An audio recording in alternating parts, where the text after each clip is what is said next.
Pra voltar e ser feliz, vote Ritelza. É Ritelza, força do povo. Aqui desce todo mundo quer. Vote 65, eu voto de novo. Pra voltar e ser feliz, vote Ritelza. Ritelza, a força do povo. aqui desce todo mundo quer. Vote 65, eu voto de novo. A Kira em seu trabalho já conhece. Ritelza é competente e ela sabe trabalhar. A gente confia e sabe, ela fez muito. Vote 65, a Kira vai melhorar.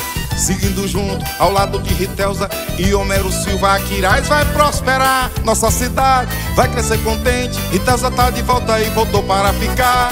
Mais educação e o progresso mais presente. Mais cultura, mais saúde, mais feliz vamos ficar. A Quirais que todo mundo quer. É Ritelza, a força do povo.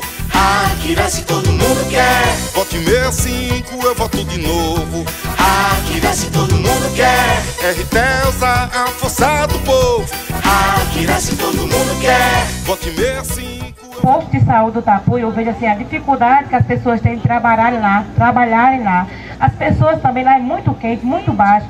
Precisa ser ampliado aquele posto. Nós, Ritelza, somos o grupo de teatro daqui do Tapuí, que percorre mais 75 municípios do Ceará. Minha proposta é construção do anexo do teatro aqui dentro do Tapuí. Seria bom, seria ali no Colégio do Maria de Castro, que está fechado e o teatro está sem funcionamento.